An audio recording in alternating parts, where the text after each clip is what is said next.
弟兄姊妹平安，今天是2021年的7月19号。今天的经文是诗篇61篇，撒母耳记下卷第7章18到29节，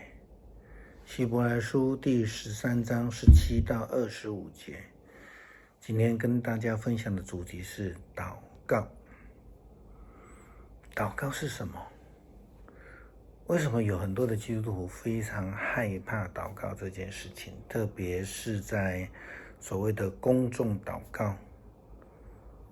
其实很多人的害怕并不是因为祷告这件事情本身，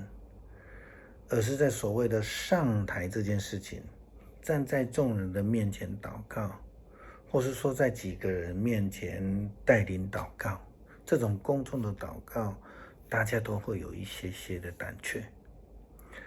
在开始跟大家谈到分享这个祷告是什么之前，牧师想要先来分享或是告白自己对祷告的这种恐惧感的经验。牧师从小是在教会长大的孩子，那在个性上面基本上我是比较活泼的，可是呢跟大家一样，我在公众面前要说话就有一点点胆怯了。那另外也是因为自己学音乐的关系，所以在主日学就时常有这种唱歌表演或是主日学常常就打电话来，李仁豪为什么不来？他唱歌最大声的怎样然后在教会里面也参加戏剧的表演或是圣诞节的时候会受邀请去拉小提琴等等的，这样的上台机会，渐渐的对上台这件事情就不会有那么的强烈的恐惧感。后来在高中的时期担任了学生团体的干部，然后来当副会长当时我们的会长非常非常内向，不太讲话的，所以后来我就时常代表团契去长执会报告和会报告那也因此就渐渐的训练了所谓的公众讲话上台的胆量。但是记得我刚刚开始上台北的时候，参加了台北的教会的这个青年的聚会，以前从来没有参加过这种华语的聚会，突然就听人家说我们现在请李哥带我们祷告。其实祷告原本不是有问题的事情，可是那是我第一次参加华语的团契聚会。那我一个南部孩子，就平常都讲台语的，就讲华语就是某个程度就是不是很溜了因此在那一天晚上的祷告真的是结巴到不行了就平常算是有胆量的我，以后也对这个祷告就产生了某个程度的畏惧感。相同的经验也在我读神学院之后的一些事情上发生。比如说我第一次到教会实习那我就带圣歌队圣歌队的队长就突然间说我们今天请指挥李老师来祷告。你当然又结巴了那另外一次就是在神学院第一次受派去为了学校的纪念主日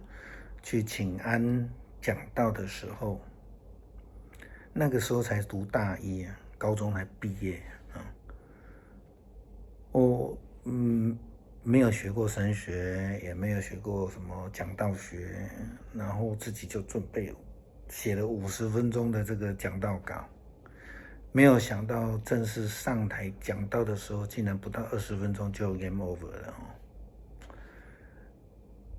后来刚到美国牧会的时候，就有机会，因为美国的台湾教会大多数都参加当地的白人的宗派教区大会或是属于宗会，所以就平常就有跟牧者跟同工一起开会，用英文彼此交谈。有一天呢，就突然间被要求要来带祷告，就听到人家要我用英文祷告的时候，稍微愣住了一下。后来我们的主教看到我一脸错愕，他就改口说：“We would like to invite you pray in your mother tongue。”意思就是说，我们很喜欢听你用母语讲，来祷告了哈。他们听懂才有问题，其实他们只是要给我一个台阶下。那后来在每一次的参加教区或是宗会的聚会，或是私底下要到白人基督徒的朋友家里，或是跟他们要去吃饭，我都会自己先预备写好英文的祷告词，以防万一啦哈。那可见我那个压力多大哈。那渐渐的就也比较能够很坦然，或是说很轻松的面对这样的请求带领祷告。牧师的分享是说，每一个人都经历这样的事情，那需要一些经验，但是更重要的是说，其实祷告没有好或是不好，祷告也不在乎是里面的词有多美，祷告的事情是我们跟上帝说话。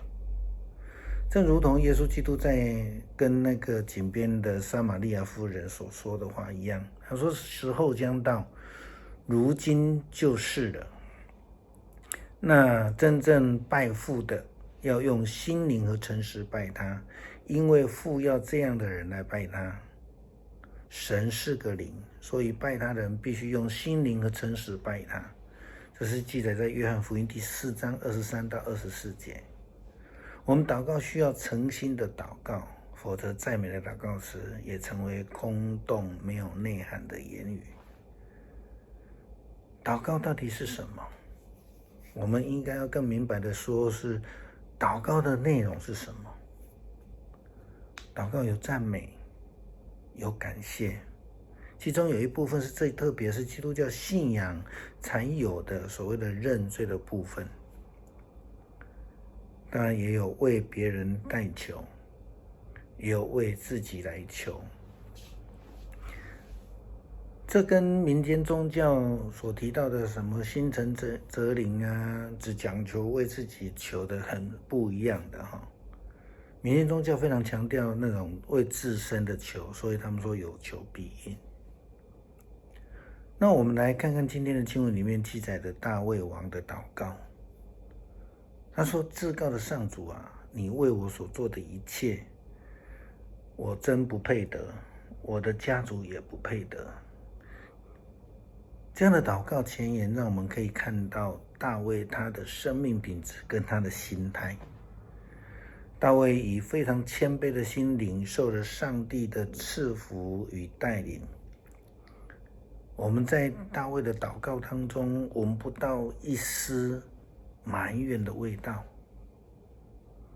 我们在7月14号的经文分享里面提到了，大卫他遇到很多的困难，包括扫罗王的追杀、强大的非利士人军队的围剿，以及他所面对种种的困境。他没有因为这些来埋怨，他没有把握机会就这样埋怨，没有，他反倒认为这是上帝给他奇妙的作为恩典，是很少人有这样的机会。所以我们看到他的祷告，他说：“可是至高的上主啊，你赐给我更多，甚至应许在未来的岁月里面，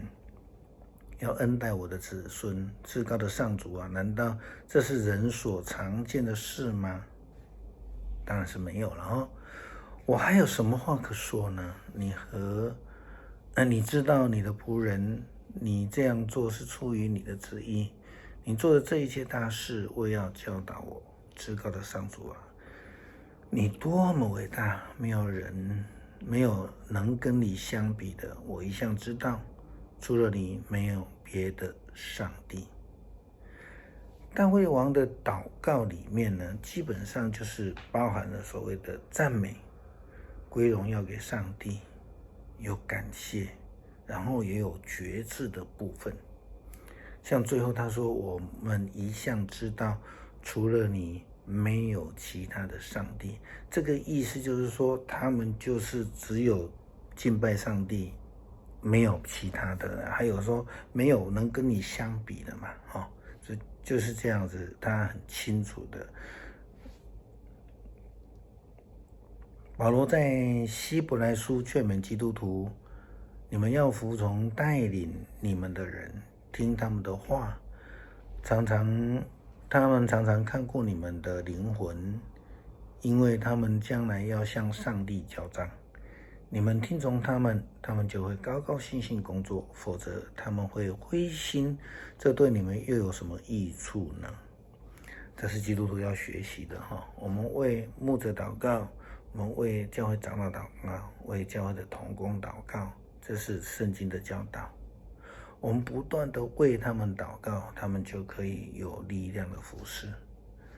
18节他说，请不断的为我们祷告，我们有这样自信清白的良心，愿意时时走正路，更恳切求你们替我祷告，求上帝能够使我回到你们那里去。所以很明白的，我们看到这个保罗告诉这些基督徒，祷告就是要寻求上帝的旨意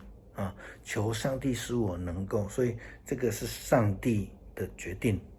很像耶稣基督他的在客西马尼园祷告一样，是顺上帝的旨意，而不是顺我们自己的旨意。